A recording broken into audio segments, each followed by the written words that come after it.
In the winter of 1379, Eleanor stood alone in a stone cell deep beneath a castle in northern France, listening to the sound of masons working above her. 6 days ago they had brought her here. She had been 23 years old at the time.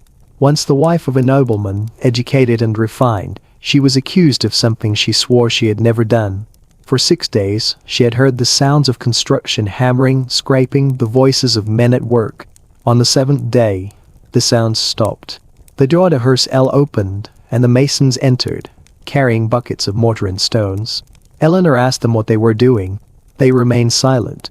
They began building a wall across the entrance of her cell, sealing her inside. Eleanor screamed.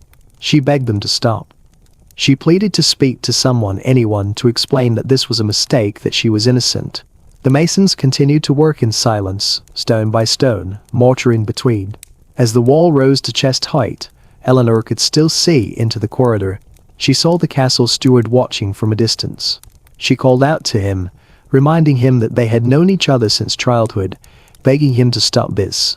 He turned and walked away. The wall continued to rise. When it reached her shoulders, Eleanor realized what was happening. They were sealing her in, burying her alive in this cell beneath the castle. She would die here, in the darkness, slowly, alone. And no one would stop it because her husband had accused her of adultery. And in medieval Europe, a husband's word was law. But before I tell you what happened to Eleanor in that sealed cell, before I tell you whether she survived or how long she lasted, before I reveal the full horror of what medieval society did to women accused of adultery, I need to tell you about other women whose fates were just as tragic, whose stories reveal a system of punishment so brutal that it's almost impossible to believe it happened in Christian Europe. Because what happened to Eleanor was not unique. It was one method among dozens that medieval courts and communities used to destroy women accused of betraying their husbands. And by the end of this video, when I tell you what ultimately happened to Eleanor in that cell, you will understand that medieval Europe's treatment of accused adulteresses was worse than execution, worse than torture, worse than anything most people can imagine. This is the story of the most horrific punishments for cheating wives in medieval Europe. Then I need you to understand from the beginning that everything I describe is documented in historical records, in court documents, in church archives, in chronicles written by medieval people themselves. These are not legends or exaggerations. These are real punishments that happened to real women, recorded by the very societies that carried them out. If you want to understand how entire civilizations can normalize systematic violence against women, how accusations become weapons more deadly than swords, how gender-based terror can be woven into the fabric of law and custom, then you need to watch this entire video. Subscribe to this channel right now because we are about to go deep into one of the darkest chapters of human history.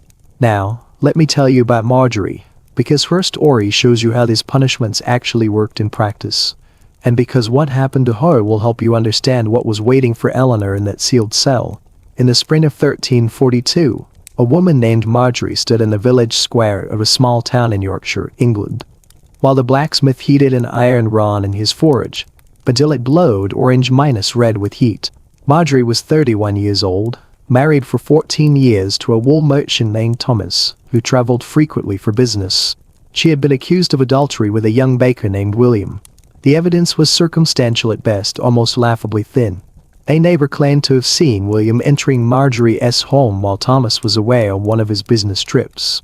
Another neighbor said she had heard laughter coming from inside the house. That was it.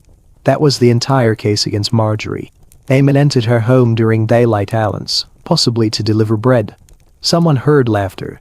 From this, an entire community concluded that Marjorie was an adulteress who deserved punishment. Marjorie had not been allowed to defend herself in any meaningful way. She had not been permitted to speak at the trial held by the local Lord's Court. Her accuser was her husband, Thomas himself. And under medieval law throughout most of Europe, a husband's testimony about his wife's behavior carried absolute weight. His word was truth. His interpretation of events was reality. Thomas had found out about William's visits through neighborhood gossip that had reached him while he was conducting business in another town. A fellow merchant had mentioned with smirking sympathy that people back home were talking about Thomas' wife entertaining the baker while Thomas was away. Thomas had not witnessed any impropriety himself. He had no evidence beyond the gossip, but the damage to his honor, the public humiliation of being potentially cuckolded, The whispers and knowing looks from other men demanded action. His reputation as a man depended entirely on his ability to control his wife, to ensure her absolute fidelity, to punish her publicly and severely if she strayed, or even if she appeared to stray. In medieval society, a man who could not control his wife was not a man at all. He was a cuckold, a figure of mockery and contempt. Someone who had failed of the most basic duty of manhood. Now Marjorie stood with her hands bound behind her back while the entire village gathered to watch her punishment. The gathering was not optional. The Lord's bailiff had gone through the village that morning, announcing that all residents were required to attend the punishment of the adulteress, Marjorie, wife of Thomas the wool merchant. Attendance was mandatory because these punishments were not just about punishing the individual. They were about teaching the entire community a lesson, about reinforcing social order, about showing every wife what would happen if she stepped out of line, and showing every husband that the law supported his absolute authority. The blacksmith removed the glowing iron from the forge, holding it carefully with heavy tongs. It was a simple rod, about 6 inches long and an inch wide, with a flat end that had been carefully shaped into the letter A for adulteress. The shaping had been done the previous day while Marjorie sat in a cell beneath the manor house, listening to the sound of metal being hammered and knowing that iron was being prepared to mock her flesh permanently. Marjorie could feel the heat radiating from the metal as the blacksmith approached her, the rod glowing bright orange, waves of heat distorting the air around it. She tried to back away, an instinctive recoil from the approaching agony, but 2 men stepped forward and grabbed her arms, holding her firmly in place. One of them was her own cousin, a man she had known her entire life. But his face showed no sympathy, no doubt, only a grim determination to do his duty as a member of the community enforcing justice. The blacksmith positioned himself directly in front of Marjorie. He looked into her eyes for just a moment. Was that pity, apology, or simply the cold efficiency of a craftsman about to perform a task? Then he pressed the glowing iron against Marjorie's left cheek. The sizzle of burning flesh was audible across the entire square. A sound like meat being seared on a hot pan, sharpened stomach minus turning. Marjorie screamed, the sound of such pure, undiluted agony that it seemed to come from somewhere deeper than her throat, torn from her very soul. The scream echoed off the building surrounding the square, bouncing back and forth, filling the air with the sound of her suffering. The smell of burning flesh and hair filled the air, acrid and nauseating, making several people in the crowd turn away or cover their noses. But most watched with grim fascination, their faces showing a mixture of righteous satisfaction, vicarious horror, and perhaps relief that they were standing in the crowd rather than being held at the center of it. The blacksmith held the iron in place for several seconds that must have felt like hours to Marjorie, ensuring the brand would be deep enough to scar permanently, clear enough to be read easily, marking her forever as an adulteress. When he finally removed the iron, Marjorie collapsed to her knees, her legs no longer able to support her weight. She sobbed and gasped, her hands still bound behind her back, so she could not even touch her face or try to ease the burning pain. The letter A was burned into her left cheek, about 2 inches high. The flesh charred black in the center with red, blistering skin around it. Blood mixed with clear fluid oozed from the wound. Everyone who saw her for the rest of her life would know immediately what she had done, or what she had been accused of doing. She would never be able to hide her shame. She would never be able to start over somewhere else where people did not know her history.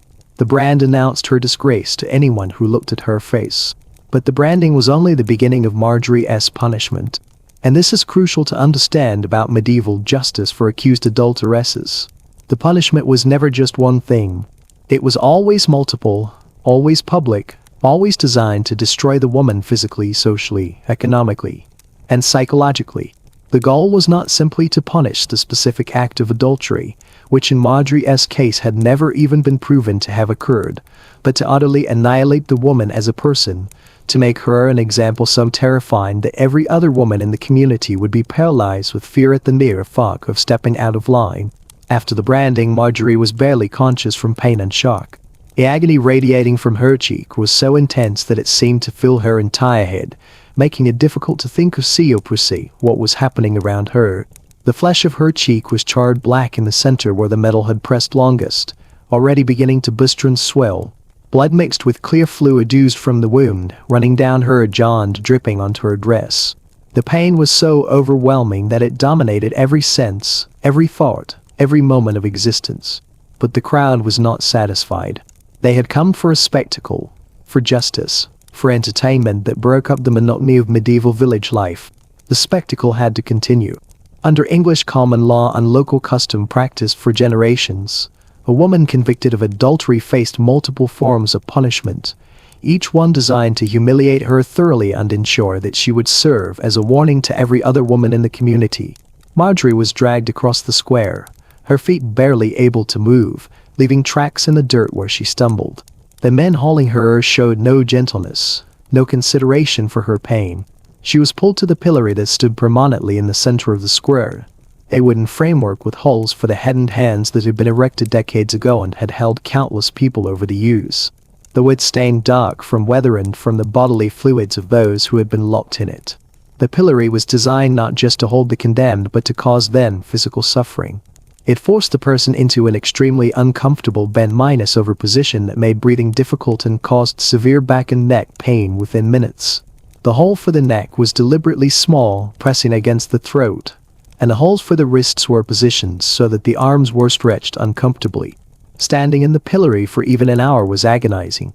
Standing for 3 hours, as Marjorie would be required to do, was a form of torture in itself. Marjorie's neck and wrists were locked into the device, the wooden bars closed and secured with an iron pin.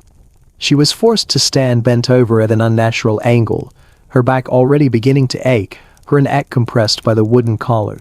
A sign was hung around her neck, suspended from a rope, so it dangled against her chest, reading in large letters painted in black, "Adulterous and vile." The words could be read from across the square, ensuring that anyone who happened to pass by would understand exactly what crime this woman had committed and what category of person she was. Then the real humiliation began. The part that would be seared into Marjorie's memory forever. The part that would destroy something essential in her, even if her body survived. In medieval Europe, public punishment was participatory. The crowd was not just supposed to watch passively like modern observers at a criminal proceeding. They were expected to join in actively, adding their own expressions of moral outrage to the official punishment, to demonstrate their own virtue and adherence to community values by attacking the condemned. For Marjorie, this meant being pelted with whatever refuse the crowd could find while she was locked in the pillory, unable to defend herself, unable to dodge or escape, forced to stand there and endure whatever they chose to throw at her. The first projectile was a rotten cabbage thrown by an old woman who lived 3 houses down from Marjorie and who always watched her with suspicious eyes. The cabbage hit Marjorie in the face, splattering across the fresh brand on her cheek and making her scream again from the renewed agony. The impact drove bits of rotten vegetable into the burn wound, contaminating it with bacteria that would cause a severe infection within hours. Then came a barrage of refuse, as if Marjorie's scream had been a signal that opened the floodgates. Spoiled eggs, saved specifically for this purpose, broke against her head and ran down her face and into her hair.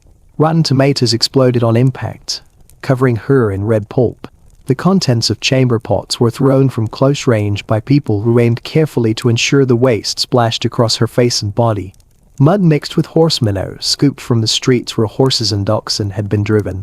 Small stones not large enough to cause serious injury, but large enough to hurt when they struck her head and shoulders, opening small cuts that bled down her neck. The crowd jeered and shouted insults with each throw, each person trying to voice the cleverest or most cutting remark. Faithless woman, betrayer of your husband, devil's bride, corrupted flesh, Jezebel. The insults were as much a cause of the punishment as the physical assault, designed to destroy any remaining sense of dignity or self-worth. Marjorie was not just being hurt physically.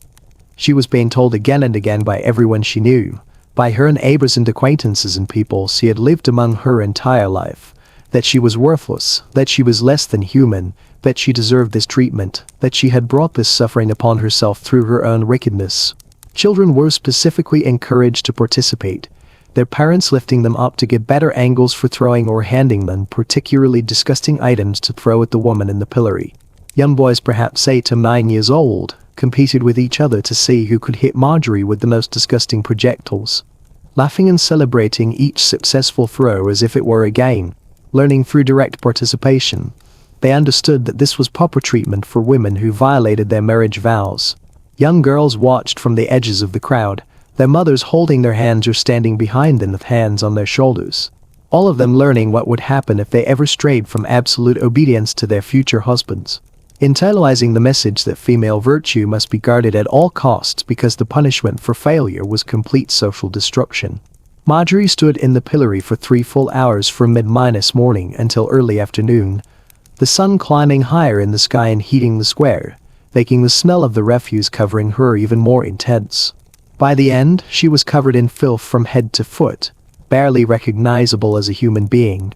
Her hair was matted with rotten eggs and excrement. Her dress, which had been cleaned that morning, was soaked with every kind of refuse the village could produce. She was bleeding from where stones had cut her scalp and face. Her neck and back were in agony from being held in the unnatural position for so long. She could barely stand, her legs shaking from exhaustion and pain, only the wooden collar around her neck keeping her from collapsing. The branded cheek was severely infected from the contamination of all the refuse thrown at her. The flesh had swollen to nearly twice its normal size, turning dark purple and green around the edges of the burn. The infection was spreading into the surrounding tissue, creating an abscess that would cause Marjorie intense pain for weeks and that might, if she were very unlucky, spread to her bloodstream and kill her from sepsis. When she was finally released from the pillory, the bailiff removing the iron pin and lifting the wooden bars, Marjorie collapsed immediately to the muddy ground. She fell forward, landing face first in the accumulated filth that surrounded the pillory. Too weak to catch herself or control her fall, she lay there unable to move, barely conscious, breathing in shallow gasps. The crowd began to disperse, having gotten the entertainment they came for, their duty to community justice fulfilled, heading home to eat dinner and discuss what they had witnessed. But wait, because Marjorie's punishment still was not finished. You might think that after being branded and spending 3 hours in the pillory being pelted with refuse by the entire village, Marjorie had suffered enough to satisfy the requirements of medieval justice. But you would be wrong. Medieval justice operated on multiple principles that demanded more. The principle that shame must be made visible in multiple ways, not just one. The principle that the entire community must participate in marking undo est races aimed the transgressor through various rituals that followed traditional patterns.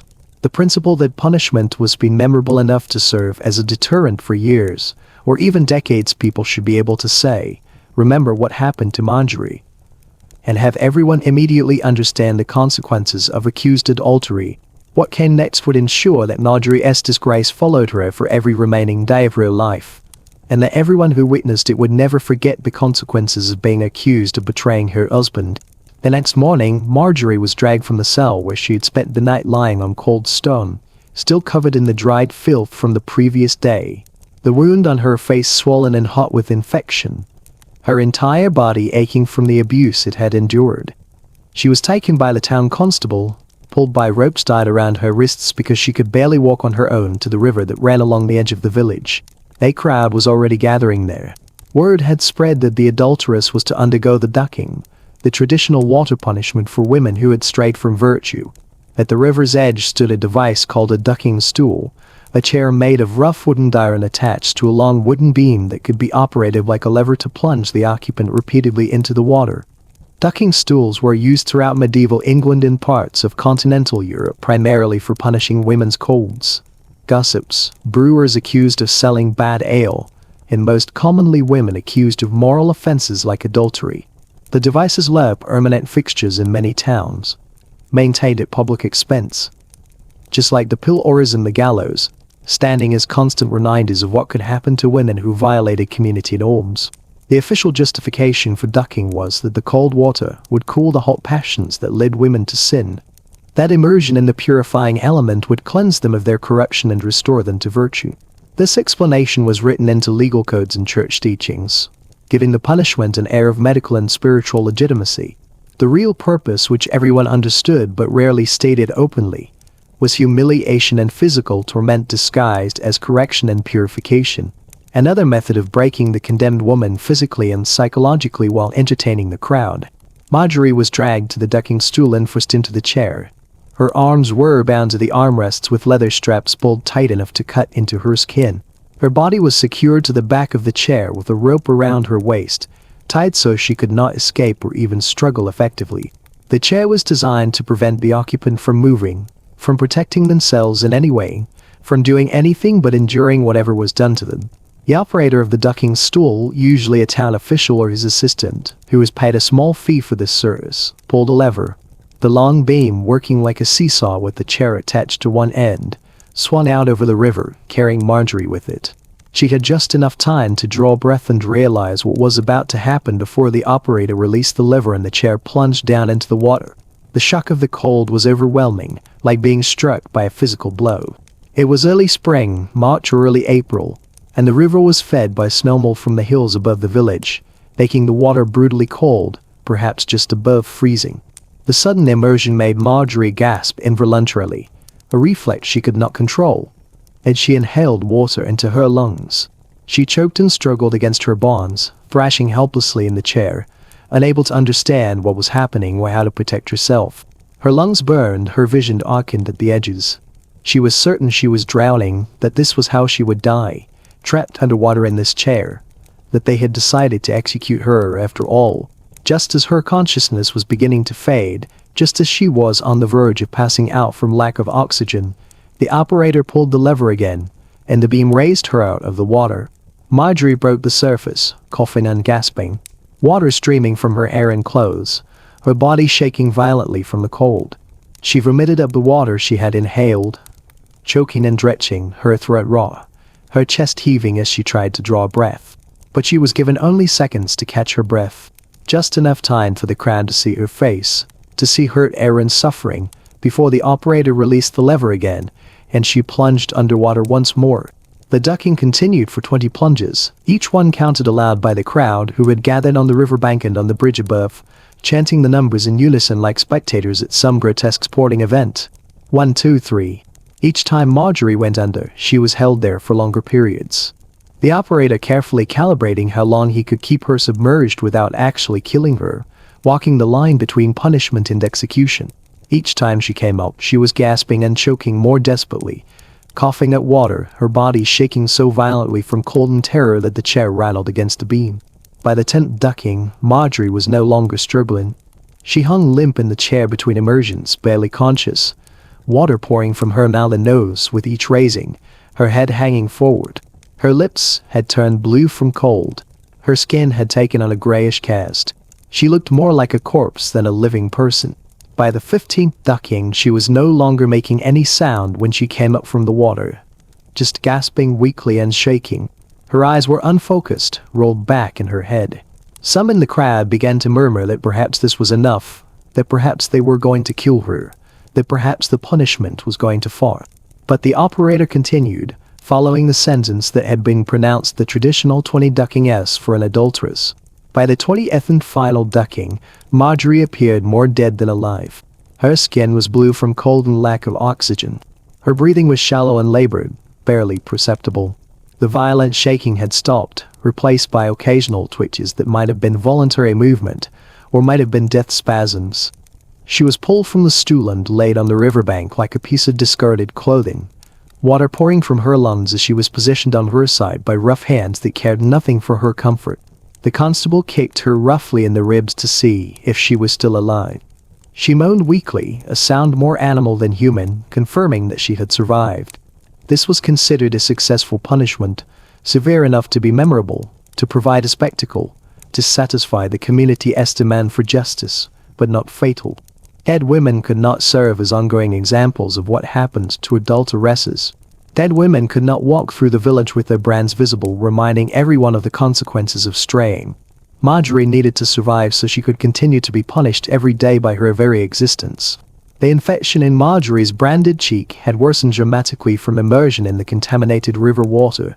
Medieval rivers were open sewers where all the waste of human civilization accumulated.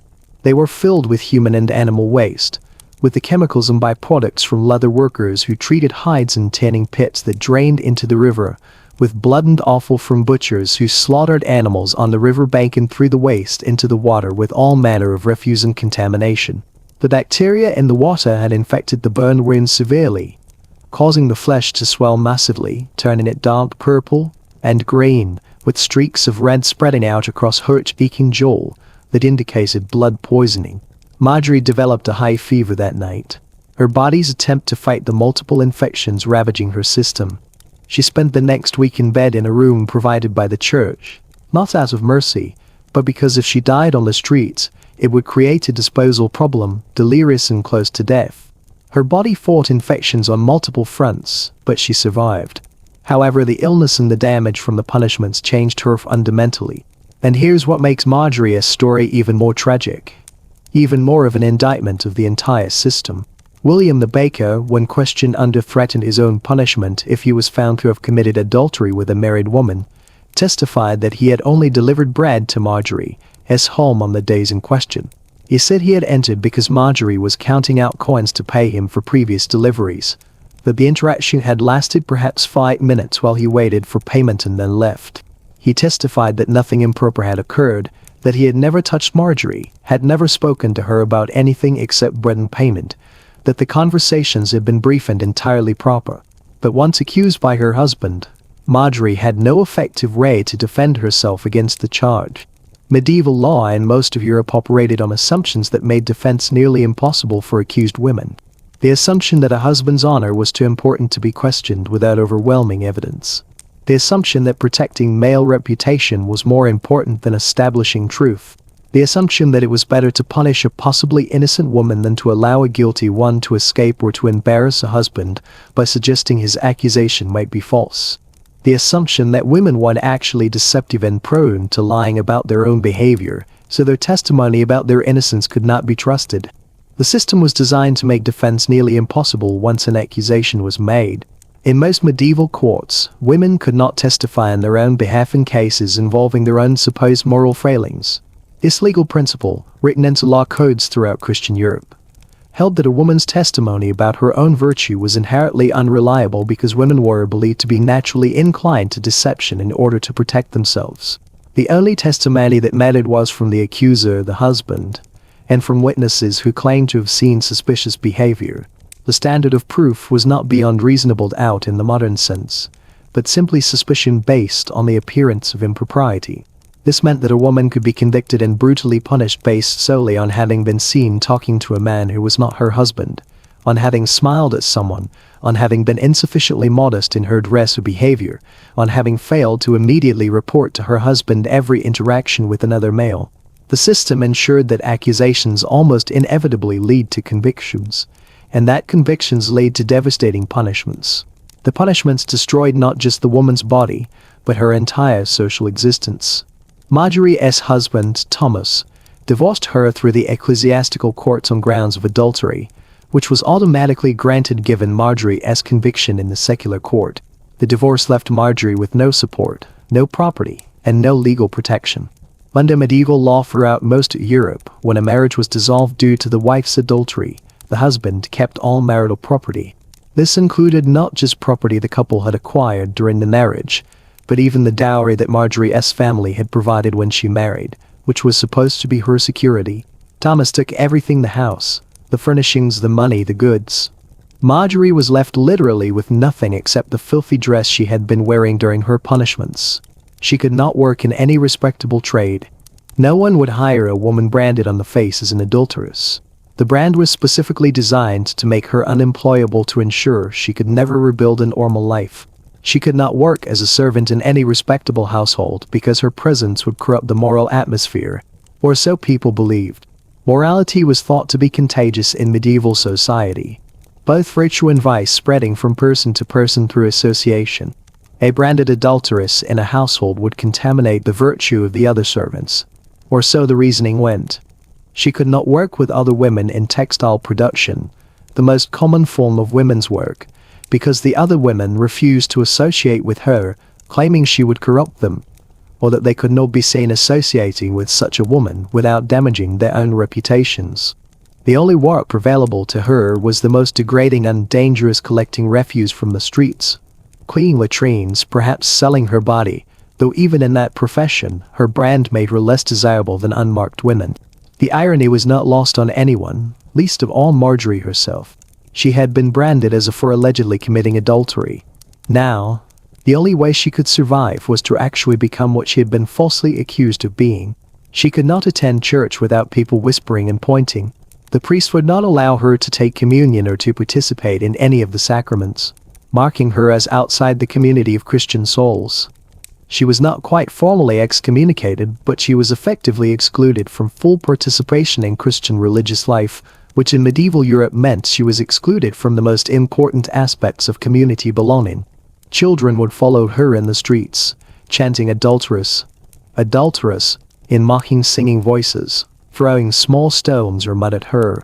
Adults would spit at her when she passed or throw things, repeating the violence of her public punishment on a smaller scale every day.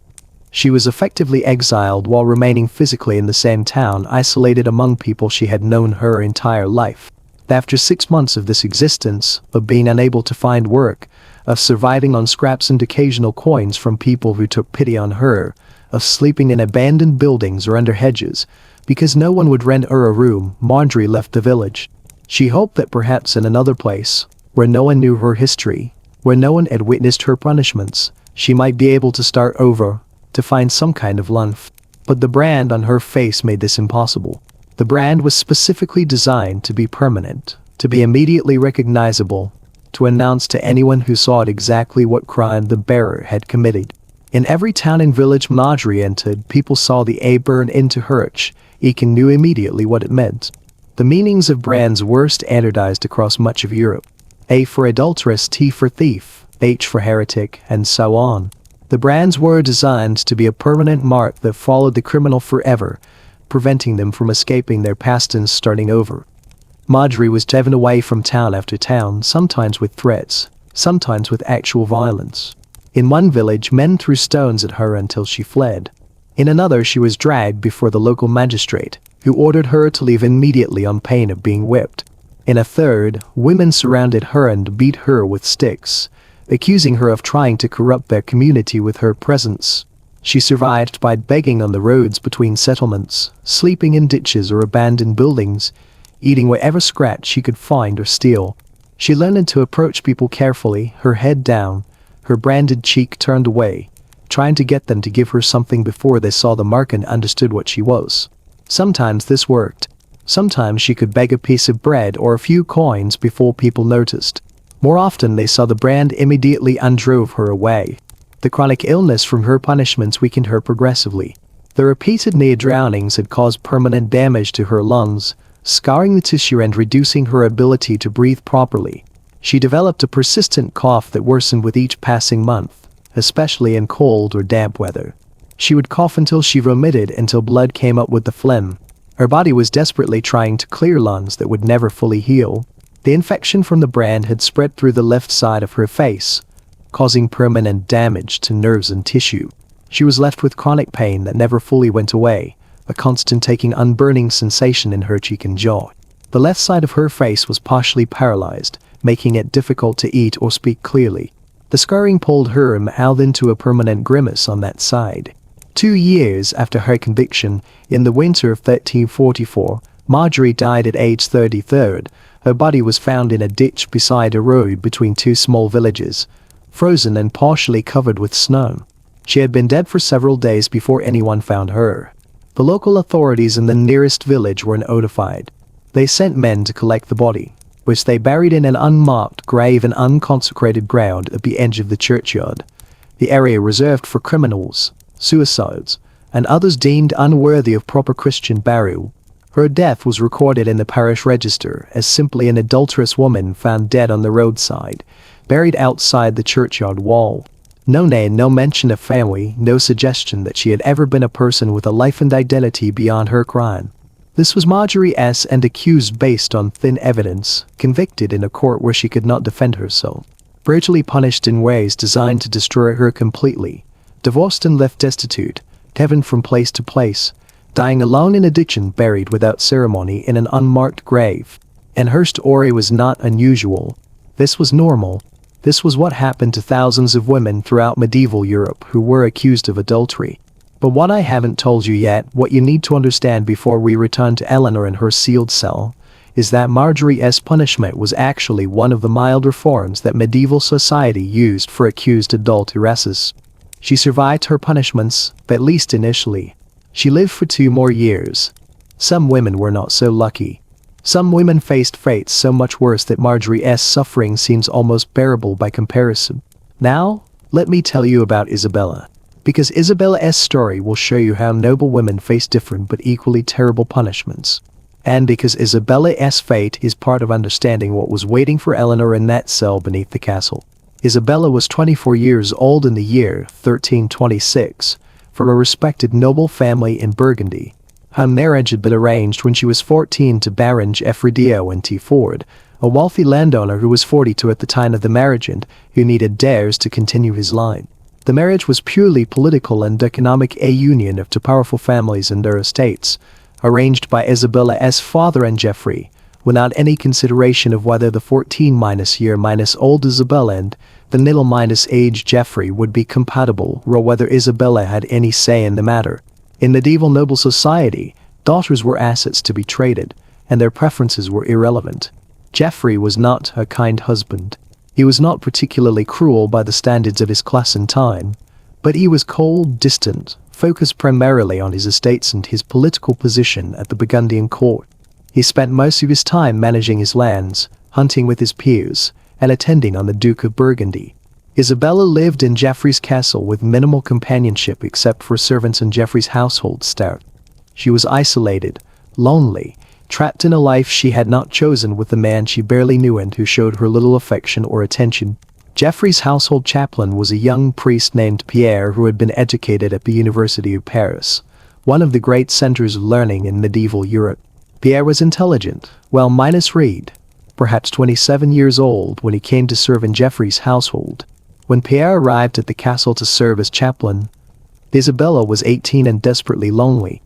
She had been married for 4 years, had produced no children despite Geoffrey's periodic attention, which came irregularly and without affection, and spent her days with almost no one to talk to except servants, who could not speak to her as equals because of the vast social distance between a baron's wife and household staff. Isabella and Pierre began having conversations in the castle library, where Geoffrey kept his small collection of books, perhaps 24 volumes, which was actually quite a substantial library for a provincial noble. They discussed theology, philosophy, the classical texts that Pierre had studied at university.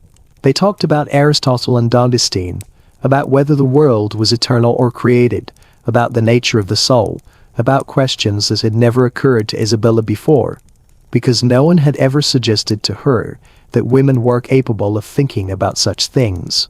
For Isabella, who had received only the most minimal education before marriage, basic reading in French and Latin, elementary religious instruction, and training in household management and needlework, these conversations were a revelation, an opening into a world of ideas she had never known existed. For Pierre, Isabella was an intelligent and sympathetic listener in a world where most nobility treated priests as little more than servants. Their friendship was based on genuine intellectual companionship and mutual respect, something rare in medieval society where most relationships were defined by hierarchy and social utility. The friendship was completely innocent, at least initially. They never touched. They never spoke of anything improper. Their conversations were always in public spaces: the library, the chapel, the castle garden, where servants were present and could observe them. They discussed ideas, not feelings, philosophy, not attraction. But the friendship looked suspicious to others in the household who observed them spending hours together, talking with obvious enthusiasm and enjoyment. Isabella laughing at Pierre's observations in a way she never laughed with Geoffrey. A servant, perhaps hoping to gain favor with Geoffrey, or perhaps genuinely believing something improper was occurring, or perhaps simply enjoying the chance to create drama, reported to Geoffrey that his wife spent inappropriate amounts of time alone with the chaplain. The word alone was technically false. Servants were present, but in the medieval mind, a married woman spending extended time with a man who was not her husband in any context was suspicious. Geoffrey's adult son from his first marriage, a man named Robert, who was actually older than Isabella, and who stood to inherit Geoffrey's entire estate, unless Isabella bore sons who would take precedence, seized on this report with enthusiasm. Robert had resented Isabella from the moment she married his father. He saw her as a threat to his inheritance, as a young woman who might yet bear sons who would displace him from his expected position. Now he had an opportunity to destroy her, to eliminate the threat she represented by convincing his father that Isabella was an adulteress who needed to be removed. Robert went to Geoffrey and told him that rumors were circulating among the servants and even among Geoffrey's noble peers that Isabella and Pierre were conducting an affair, that Geoffrey was being made a fool of in his own castle, that whispers and knowing looks followed Geoffrey wherever he went, that his honor as a lord and husband demanded immediate and decisive action to stop the gossip and restore his reputation. Geoffrey confronted Isabella in a rage, bursting into her chambers late one evening with Robert following behind him. Isabella, confused and frightened by her husband's unusual anger, insisted that her relationship with Pierre was completely chaste, that they had only discussed books and ideas, that nothing improper had ever occurred, that she had always behaved with complete propriety. Geoffrey did not believe her, or perhaps he did believe her but chose to act as if he did not because accusing her of adultery served his purposes in multiple ways. It gave him the excuse to get rid of a wife who had failed to produce the heir he wanted after 10 years of marriage. It allowed him to reclaim the substantial dowry Isabella's family had provided, which would revert to Geoffrey if the marriage was dissolved due to Isabella's fault. It demonstrated his authority and decisiveness to his peers, and it protected his honor by showing that he was man enough to control his household and punish an errant wife. But here's where the story reveals how trapped noble women were in medieval society, how they faced different but equally terrible punishments than common women. Geoffrey could not simply brand Isabella or subject her to the brutal public punishments used on women like Marjorie.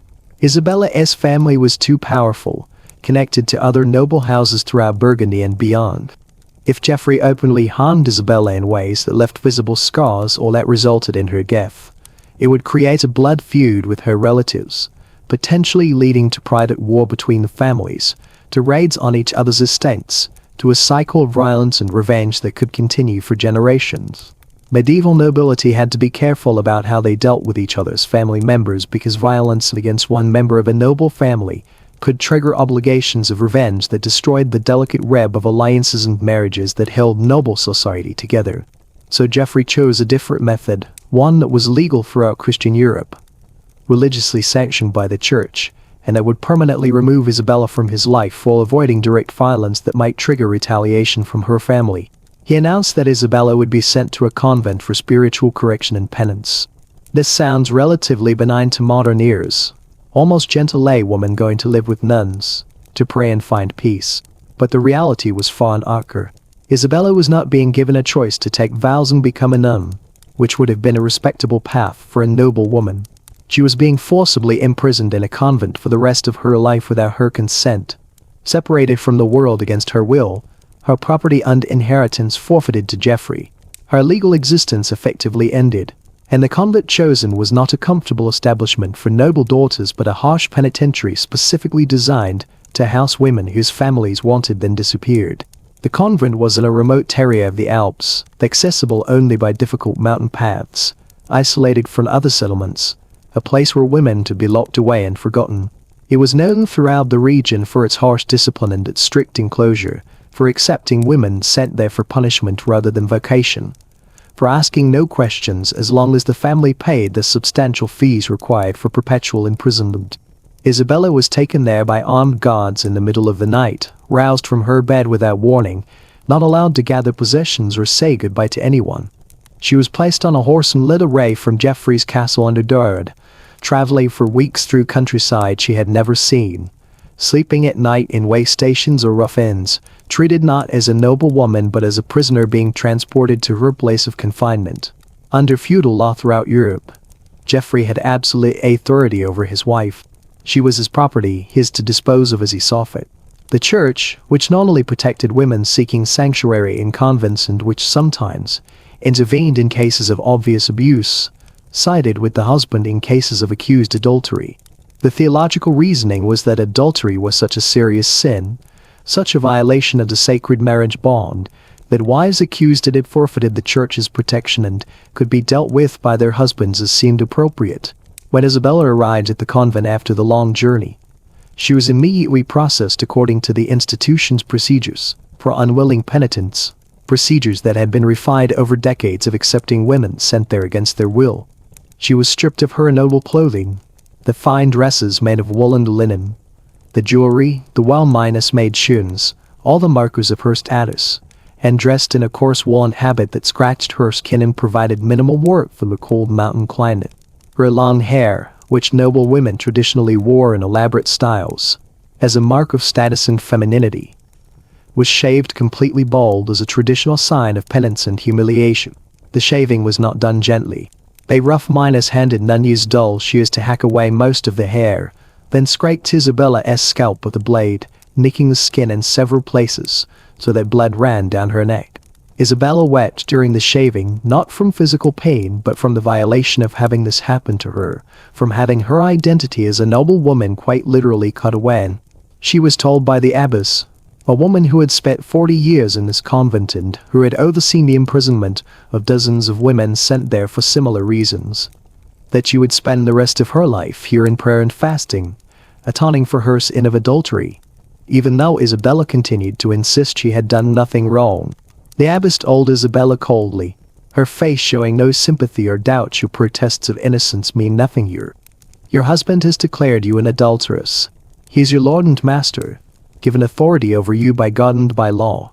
His word is truth. That is all the truth that matters in this place. You will confess your sin.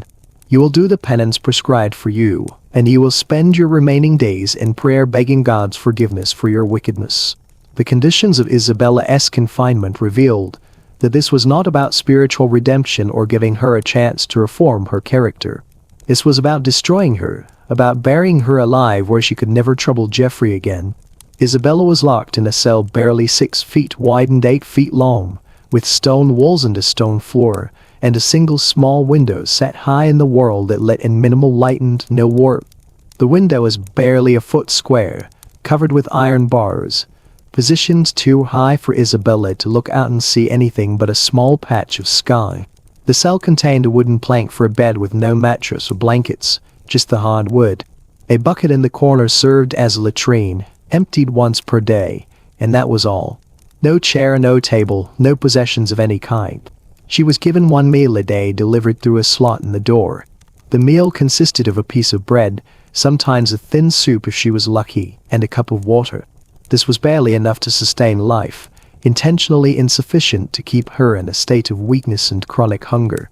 The constant malnutrition would make her too weak to resist, too weak to cause trouble, slowly breaking her body down. Over the years, she was allowed out of her cell only to attend religious services which occurred 7 times throughout each day and night following the traditional monastic schedule. Matins at midnight, lauds at dawn, pride at 6 o'clock, then in the morning to see at 9 o'clock, then sexty at noon, then at 3 o'clock, in the afternoon, vespers at sunset, and compline before bed. These services, which would have been spiritually meaningful for someone who had chosen religious life, became a form of torture for Isabella, disrupting sleep continuously and ensuring constant exhaustion. During these services, Isabella was required to prostrate herself before the altar, lying face down on the cold stone floor, and confess her adultery publicly in front of the other nuns and the few other imprisoned women. She had to say in a loud voice, I, Isabella, confess before God and this holy community that I am an adulteress, that I betrayed my husband, that I corrupted my soul through wickedness, that I deserve the punishment I have received. If she refused to speak these words, or if she tried to protest her innocence, she was beaten with rods by other nuns and denied even the minimal food she normally received until she complied. The worst part of her confinement was not the physical suffering but the isolation. Isabella was forbidden from speaking to any of the other women in the convent. The few other imprisoned women sent there by their families for various supposed crimes were kept separated from each other and from the nuns, who had taken vows by choice. Isabella could see other people during services, could hear their voices, but she was not allowed to communicate with them. If she tried to speak to anyone, she was beaten and returned to her cell for days without being allowed to leave. Even for services, she was not allowed to receive letters or visitors. She was cut off completely from the outside world, from her family, from anyone who had known her before. She had no way of knowing what was happening in the world beyond the convent walls. No way of knowing if Jeffrey had remarried, if her family had tried to intervene on her behalf, if Pierre the chaplain had been punished or had fled. She was buried alive in a stone cell in the mountains. Forgotten by everyone except Jeffrey, who had the satisfaction of knowing his honor had been defended and his problematic wife had been eliminated without the messy execution. Isabella lived in that convent for 23 years before she died at age 47, 23 years.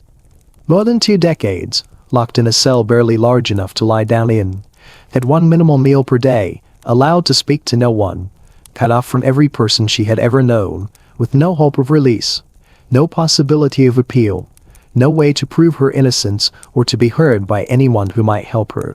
She never saw her family again. Her father had died within 5 years of her imprisonment, never knowing what had become of his daughter beyond being told she was doing penance in a convent.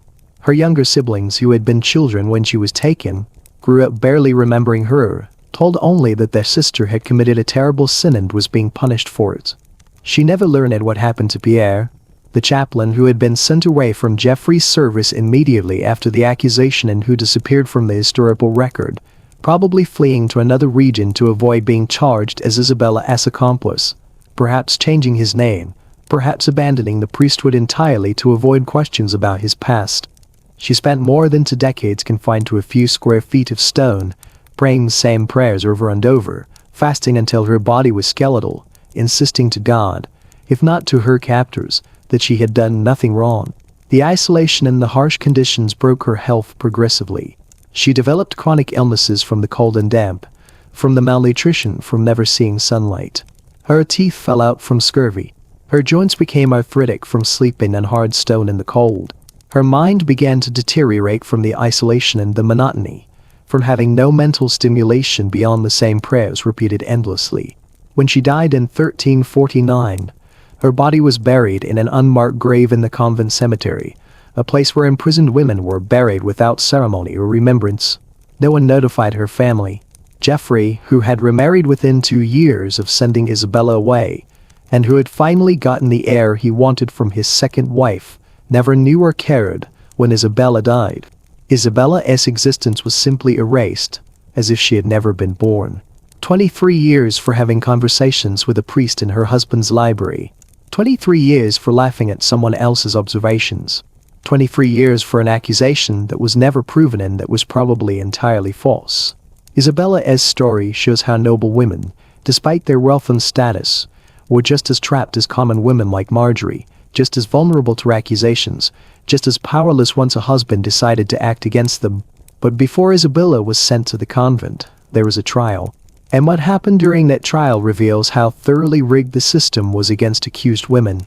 Isabella's trial took place in Jeffrey's own baronial court, a court he controlled as the local feudal lord with judges who were his vassals, men who owed their positions and their livelihoods to Jeffrey's favor.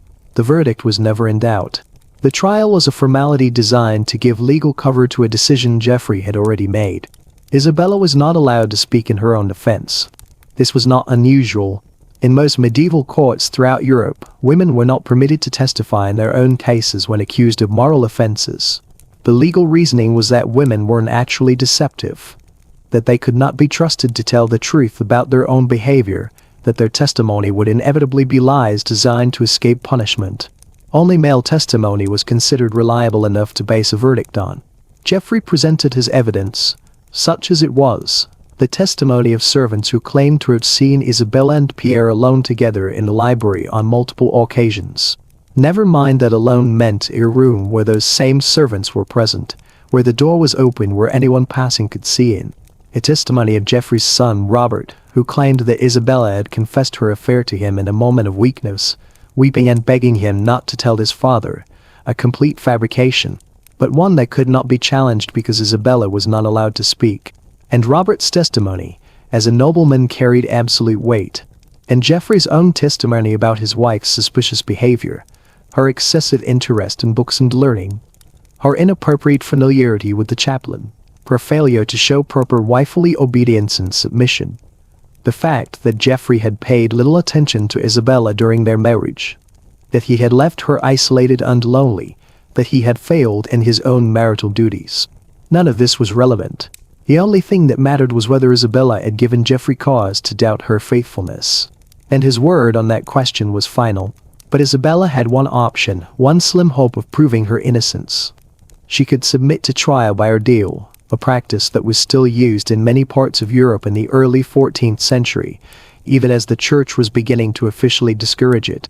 Trial by ordeal was based on the theological principle that God would intervene to protect the innocent, that the Almighty would not allow an innocent person to suffer harm during the ordeal, that the outcome would reveal divine judgment on the accused person's guilt or innocence. The most common ordeal for women accused of adultery was the hot-iron ordeal. Isabella was told that if she was truly innocent, she could prove it by carrying a heated iron for a short distance 9 paces. The iron would be heated until it glowed red. She would have to lift it with her bare hands, walk the required steps, and then drop it.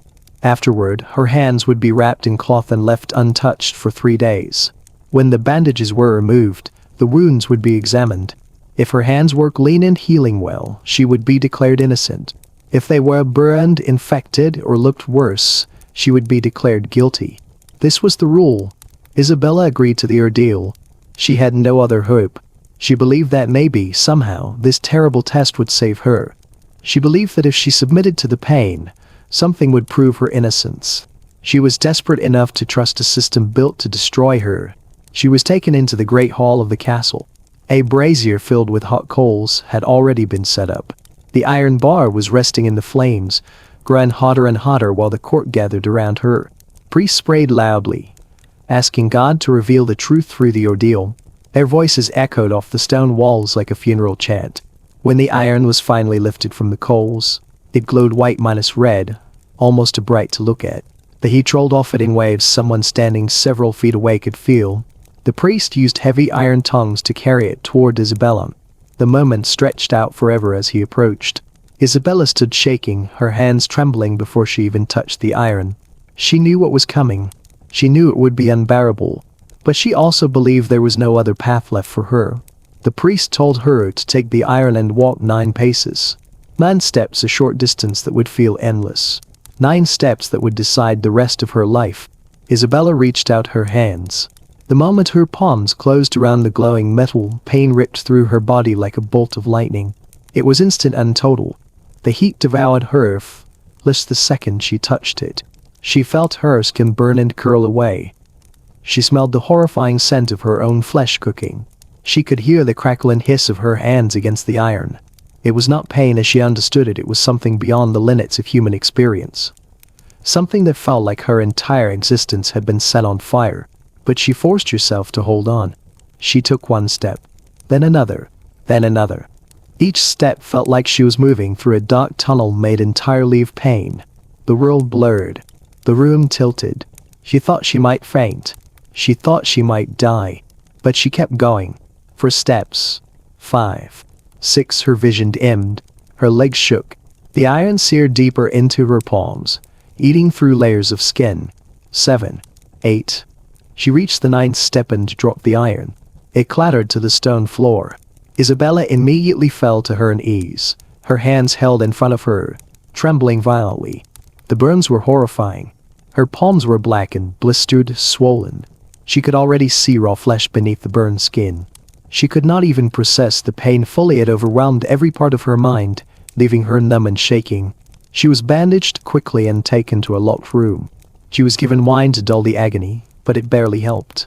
She lay there in the dark for 3 days, drifting in and out of consciousness. The pain pulsed with every heartbeat. Her hands throbbed and burned. She could feel the swelling. She could feel heat spreading up her arms. She knew infection was setting in. She could feel it crawling through her body like fire under her skin. After 3 days, the bandages were removed in front of the entire court. Everyone leaned forward. Everyone wanted to see the sign from God. The bandages stuck to the burned flesh. When the priest pulled them away, Isabella screamed as the raw skin tore open again. When the final layer was removed, her hands were revealed. They were ruined. The skin was split red and black, blistered, oozing fluid. Infection had set in deeply. Red streaks ran up her arms. The wounds smelled foul. The flesh was swollen and misshapen. It was impossible for any person innocent or guilty to pass this ordeal. But the court did not see that. They saw only what they wanted. A sign of guilt. The priest announced that God had revealed the truth. Isabella was an adulteress. Her husband's honor was pure again. Her fate was sealed. She would be sent to the convent immediately. She would spend the rest of her life locked away from the world. The journey to the mountains took weeks. Her hands were wrapped in filthy cloth. The wounds grew worse every day. She was given no treatment, no balm, no care. She was simply expected to endure it. When she arrived at the convent, she could barely move her fingers. Over the months that followed, the wounds healed badly. Her palms became thick with scars. Her fingers curled in on themselves. She could not straighten them. She could barely hold anything. The pain never left her. In the cold mountain winters, the scars burned and throbbed until she could not sleep. And this was only the beginning of her suffering. Now, to understand the full depth of medieval punishment, you must also know what happened to Alice, because her story shows how brutal the punishments were for lower-class women, who had even fewer protections than noble women like Isabella. Alice was a 26-year-old woman living in a small village in southern Germany. She was married to a farmer named Hans. Together they had 3 young children. Life was hard, but they managed. They worked the land, paid their rent to the local lord, and kept a modest home. It wasn't easy, but it was theirs. Everything changed the day Friedrich, a traveling merchant, came to their village. He was a charming man, in his 30s, selling cloth and small luxuries to the villagers. Alice met him several times at the village well, where the women gathered to draw water. Friedrich was friendly, and Alice enjoyed listening to his stories of faraway cities, grand cathedrals, and exotic goods. It was a brief respite from the daily grind of her life. They talked in the open with other women around. There was no privacy, no hidden intent. But in a close-knit, suspicious village, that wasn't enough. The other women noticed Alice laughing at Friedrich's stories, asking questions with an interest that seemed more than friendly. They saw her linger at the well when he was there, drawing her water slowly, just to hear more of his tales. It is society that placed so much weight on a wife's behavior. His innocent moments were enough to spark rumors. Hans heard the whispers. Men in the village told him about his wife's inappropriate behavior. They said she was too friendly with the merchant. She smiled too much, laughed too much, and spent too much time alone with the man who was her husband. For a man like Hans, whose honor depended on his control over his wife, these rumors were devastating. He could not afford to be seen as weak. He had to act, and quickly. His reputation, his very identity was at stake. So he went to the village council and accused Alice of adultery. The charge was based on nothing more than gossip and suspicion. There were no witnesses to any improper behavior. No one had seen Alice and Friedrich alone together. But in medieval justice, suspicion was enough. In the eyes of the council, Alice's friendly behavior with the man who was her husband was as damning as a full confession. Alice was dragged to the council without warning. She had no idea what was happening. She was not allowed to defend herself properly. She was not given time to gather evidence or even speak to her accusers. At the council, she tried to explain herself. She insisted that she had never done anything wrong, that her conversations with Friedrich were innocent, and that nothing improper had happened. But the council wasn't interested. They had already decided her fate. She was found guilty of adultery, based solely on the way she had interacted with Friedrich. There was no proof, but that didn't matter. The law in their village was clear: if a wife showed any interest in a man who was her husband, it was a betrayal. Her actions, even if completely innocent, had crossed the line. Alice's punishment would be public and brutal. She was stripped naked in front of the entire village. Her long hair, a symbol of her womanhood and modesty, was cut off. It was not done carefully. A woman with rough shears hacked through Alice's hair, tearing it from her scalp, leaving her bald. Blood ran down her neck from the cuts. Then came the parade. Alice was forced to walk through the village, naked, while the crowd watched. She was whipped by men with leather strips. The pain from the lashes was unbearable. But that was just the beginning. The crowd joined in. The women Alice had known for years, the women she had worked beside in the fields, spat on her. They threw mud, animal waste, and rotten vegetables at her. Even the children, encouraged by their parents, joined in, frying whatever they could find at Alice's exposed body. The violence was relentless. Alice's skin was torn open by the lashes, her body bruised from head to foot by stones thrown by the crowd. She cried out, but the jeers and laughter of the onlookers drowned her cries. The humiliation washed over. After the parade, Alice's left ear was cut off by the village blacksmith. The process was slow and painful. The blacksmith's smythe was not meant for human flesh. The cutting was jagged and rough, causing Alice to scream with pain. Blood poured from the wound, staining the ground beneath her. Then, the blacksmith burned the letter H into her forehead with a hot iron. The brand was the mark of a woman guilty of adultery, a permanent reminder to everyone who saw her of what she had done. Alice collapsed, barely conscious after the ordeal. She was left to a village square, her body broken and covered in blood, filth, and bruises. The crowd dispersed, having gotten their entertainment. But Alice's punishment wasnn't over yet. Her husband, Hans, left her. He took their children and moved away, abandoning Alice. She was left alone, a branded woman with no hope of ever rebuilding her life. Her marriage was annulled and she was left with nothing. No family, no home, no future. Alice tried to survive by begging on the roads between villages. She walked from place to place, her branded forehead and missing ear making it impossible for her to hide from her past. Everywhere she went, people recognized her and rejected her. Some people threw stones at her. Others spat on her and called her names. The wounds from her punishment never healed properly. Infection from her wound spread to her skull. Her body grew weaker from the constant rejection, from the cold, from the lack of food. She eventually died alone in a ditch by the side of the road, her body discarded like garbage. Alice's death was recorded as the death of an adulterous woman. No mention was made of her children, her life, or the suffering she endured. She was buried in an unmarked grave, a victim of a system that had no mercy for women like her. Her story was one of many in medieval Europe, where women were punished for even the smallest transgressions, where accusations of adultery could destroy a woman's life without proof. But what happened to Alice, like what happened to Eleanor and Marge Erie, was not an isolated event. It was part of a system that punished women for their perceived moral failings with brutality, cruelty, and humiliation. Now, with Alice's story in mind, let me return to Eleanor, the woman trapped in a cell beneath the castle in 1379. Eleanor was trapped, sealed in a small, dark stone cell deep beneath the castle in northern France. The sounds of the masons working above her had stopped, replaced by the deafening silence of her entombment. She had been there for 6 days when the wall began to rise. It was the 7th day when they finally began to build it, stone by stone, laying it across the opening of her cell. She screamed. She begged them to stop, but no one listened. The masons worked in silence, as if her cries were nothing more than the wind against the stone walls. At first, she could still see the steward watching from the corridor. He had been someone she had known since childhood. She called to him, begged him to intervene, to stop this madness. But he turned and walked away. The wall continued to rise. As it reached her chest, she realized the full horror of what was happening. They were burying her alive. She was being sealed in a stone tomb beneath the castle, left to die slowly and alone. Her crime? Adultery. Her husband had accused her, and in medieval Europe, a husband's word was law. No matter how false the accusation, no matter how innocent she may have been, she was at his mercy. The punishment was designed not just to kill her, but to erase her completely from existence. For the first few days, Eleanor screamed, begging for her life, demanding to be released, demanding justice. She was a noble woman after all, a wife with a position, a person with rights. But no one came to her aid.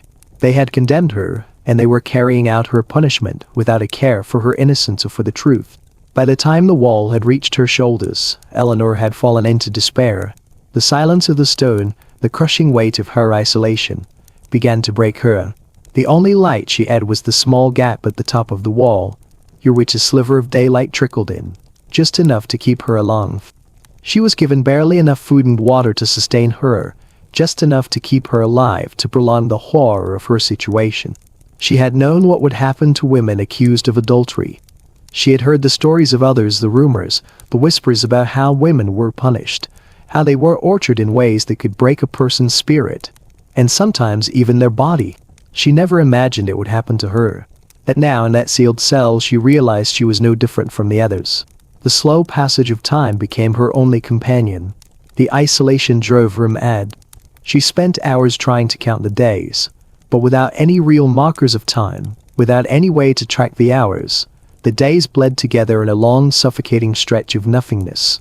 On the 42nd day, Eleanor's body could take no more. The lack of food, the isolation, the darkness, the crushing weight of despair had broken her. She died in that cell, her body left to rot in the stone tomb beneath the castle. When they finally tore down the wall, they found her body, lifeless and cold. They removed her and buried her without ceremony, an aimless woman whose only crime had been the word of her husband. The castle grounds were her grave, and that was all she would ever be remembered for. The story of Eleanor is not one isolated case. It is just one of countless women in medieval Europe whose lives were destroyed by the simple accusation of adultery. Their names, like Eleanor's, have been forgotten by history.